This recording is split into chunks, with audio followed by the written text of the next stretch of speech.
This edition of Prescott Talks. I'm Buz Williams here interviewing Brooks Compton, who is one of the candidates for the Prescott Unified School Governing Board.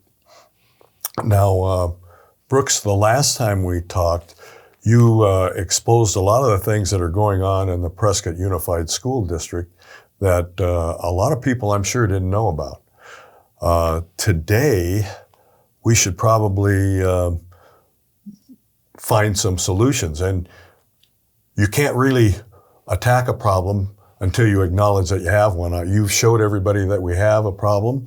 And so now we need to find some solutions. Do you have some solutions? Well, first of all, Buzz, thank you for inviting me here today. I appreciate the forum. And the good news is that some of the solutions are already occurring. You have people from all across the community now focused on the problems inside the Prescott Unified School District.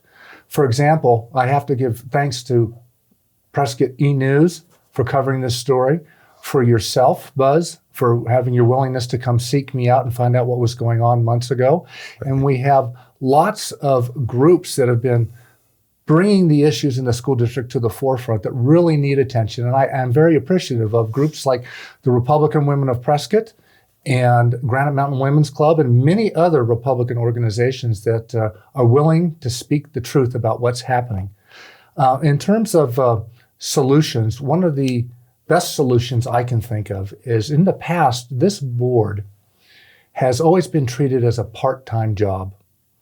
As I've stated before, I intend to treat this as a full-time job, not part-time. I will be in the schools. I will be available for the teachers. I will be available for the parents. And it is my intention to have an office for people to come down to and speak with a member of the governing board without having to go through the ridiculous chain of command as if we're in some sort of military organization. That's number one. Just access and transparency. That will greatly help. Another solution is the curriculum itself, transparency of the curriculum. It used to be, as I've stated in the past, my mother's a retired Arizona school teacher. So it's a great wealth of knowledge for me to be able to say, what was it like in the 60s, 70s, 80s? Now, I know what it was like in the 1970s as a student, but my mother knows what it was like as a teacher.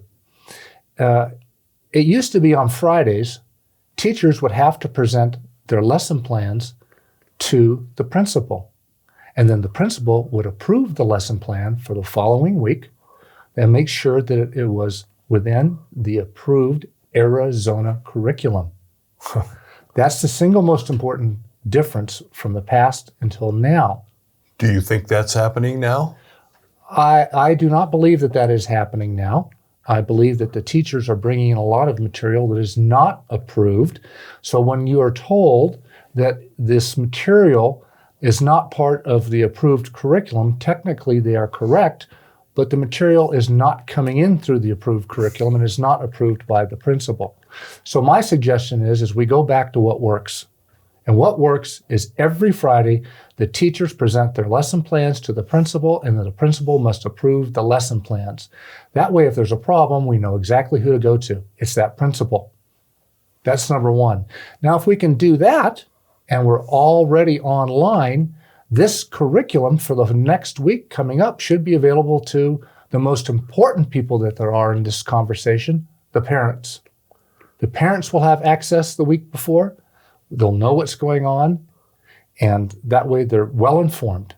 And they'll be able to check on the computer. I mean, it'll be online. You'll post it online, do you think? Or certainly. Well, Google Classroom is available for our children. The Google Classroom should be available for our parents.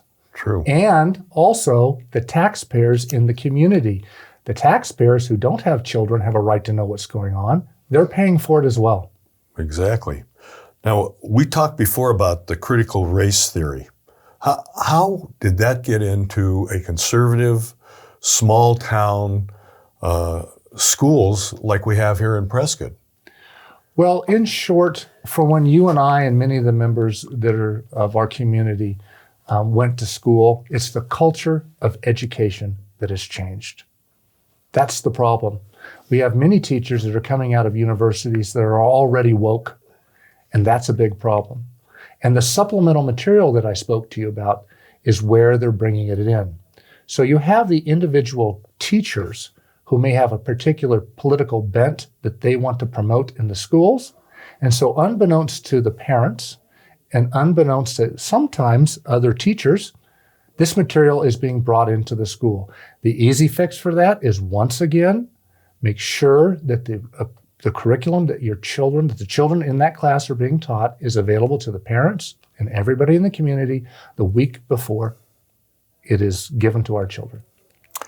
That's good, and it seems like if the children tell their parents that there was something that wasn't on the curriculum that was approved, then they can come to you and you'll find out about it and make corrective moves if you have to. Exactly. We don't need to go through the chain of command. I can immediately bring it to the board, put it on the agenda, and we can deal with it right away. For example, in my case, when the critical race theory lesson was taught to my son that America was structurally racist and that mom and dad were racist. And by the way, that's a proven fact that it's being taught in the Prescott Unified School District. You don't need to rely on my word for it. Just go to my website, brookscompton.com, and download the critical race theory lesson itself. Read it, and the public needs to read it and need to see if they're comfortable with what's being taught to our 7th graders. In addition to that, there's also pictures of that critical race theory lesson on the whiteboard in the classroom. It's what's being taught to our children. The parents and the community need to know about it. And I can verify that. You've shown me all the material and sent some copies of it to me. So it is available, and it's quite shocking if you haven't seen it before. When it comes to the administration that we currently have right now, it's pretty simple. The administration, the teachers union, they're San Francisco liberal. The parents, Prescott, and our community, we're Arizona conservative. I'm a conservative candidate. I'm a conservative parent. And if you want a candidate that's going to shake things up and change things the way they need to be, and a significant course correction, I'm your candidate. Now, is there money coming into the school district for teaching some of this stuff? Well, how this is brought in, once again, we'll go back to the supplemental material. The supplemental material and the websites that these teachers that are coming out of the universities are using are being promoted by the National Teachers Union. And as we all know, if we watch national news, the teachers unions are pushing critical race theory, Right. They're pushing social emotional learning, they're pushing LGBTQ, and all of it is being brought into the schools through the websites, through the supplemental materials that the teachers are using from the teachers union. That's what the problem is. Okay. Now, your background is not in education, so I'm sure you're considered as an outsider. Is this a good thing? Well, yes, it's a good thing. As long as I can remember in Prescott, our governing board has been populated by administrators, teachers, let's just call them insiders in the system. And there's never any diverse thought when it comes to the governing board. And in addition, it's also been, as I said before, treated as a part-time job. This can't be anymore. We have significant problems in our school district. We must focus on these problems, and we must treat these jobs as full-time jobs as an outsider, and most importantly, as an outsider that's a parent with a child in the district. You can't know what's going on in the school district on Tuesday unless you have a child in the district on Tuesday. Parents on the board and outsiders are critical to solving our problems. Having said all that, it sounds like you've got your bases covered. You know, like they say, the best disinfectant is transparency, and you're giving the parents a vehicle where they can come to you and explain the problems they're having with the school board. Is there are there any other problems that we haven't talked about that you'd like to talk about? Well, it's not just critical race theory or some of the buzzwords. What's happening is as I said, the culture of education has changed. It is a progressive ideology that is just throughout our school system. Mm-hmm. parents like myself have no avenues if we don't like what our children are being taught. We are supposed to go through as we've talked about, this military chain of command before we can ever get to anybody on the school board. As you said, transparency, sunlight, that's the key to everything.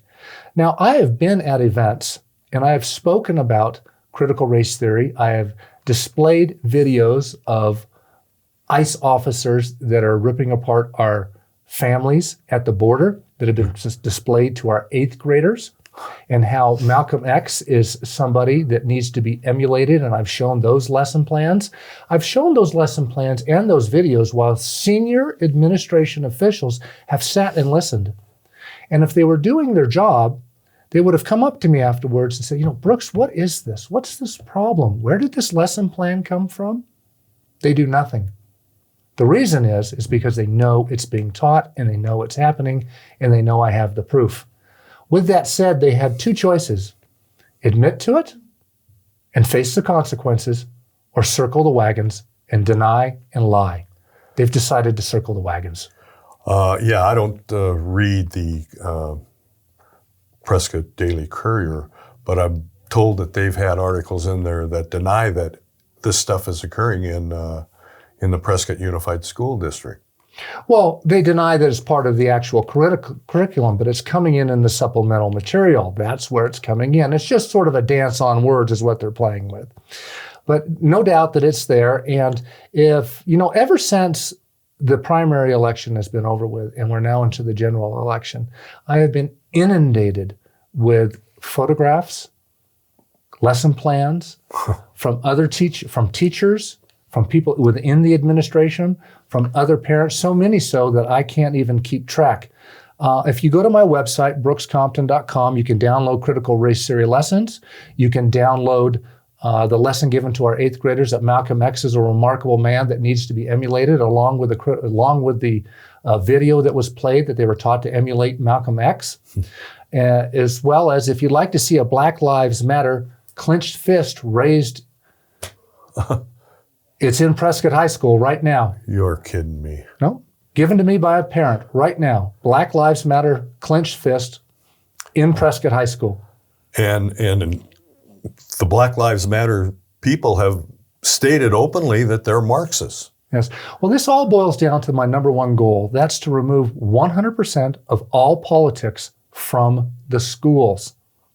I don't want to see any flags in the schools except for the American flag and the Arizona flag. And if the community approves, I'm quite fine with, missing in action and POW flag. They deserve it. They've earned it. I don't have a problem with that. But politics, flags, anything related to politics, clubs that are related to politics in terms of, we have, just at the Prescott High School this past week, we have what's called the Pride Club. Well, the Pride Club is basically about whatever type of gender you want to be. And they're having the teachers are there promoting the Pride Club, and they're having kids sign up to learn about transsexuals and bisexuality at the Prescott High School right now. Well, it doesn't matter on which side of the argument you're on. That is a political matter that doesn't belong in the schools. You can make your own choice in your own life, but it's not something that should be in schools. We have so many topics in the schools right now that are purely political that do not belong in schools. And when they're using those clubs, when they're teaching these other things in class from the supplemental, from their supplemental material, it would seem like that's taking away from the classes they're supposed to be teaching, and that is perhaps a reason why the test scores keep going down. Exactly. We're spending so much time on pronouns, pride clubs, Black Lives Matter, transgender issues. And if you notice, if people actually pay attention, Prescott is a very open place. We are not racists. We are not bigots. This is a beautiful, wonderful community. And the only place that I hear about racism, the only place that I hear about bigotry, the only place I hear about all of these horrible problems that we're supposed to be having is the Prescott Unified School District and government bodies. It's government that keeps telling us that we're racist and bigots, and we're not. And we need to stand up together and fight against this scourge that is plaguing our community. We're not bigots. We're not racist. We're people from Prescott, and everything's fine. Yeah. Well, I want to thank you for bringing this to the attention of all the voters, and people who watch this should definitely vote, whether you have kids in the school or not. If you're a taxpayer, you're paying for it. Brooks, thank you for joining us. And where can they find out about your campaign? Well, if you'd like to find out more about my campaign, please go to brookscompton.com. On my website, you can download critical race theory lessons, the lesson plan about Malcolm X as a person to be emulated, the Black Lives Matter fist picture from the high school that was given to me, and anything else that you would like, just email me and I'd be happy to answer you. Thank you for your listening, and I look forward to seeing you maybe at your front door when I'm walking your neighborhood. Thank you, Brooks. It's been an excellent interview, I think. To the viewers, thank you for watching, and this is Prescott Talks, and we'll be back soon with more videos.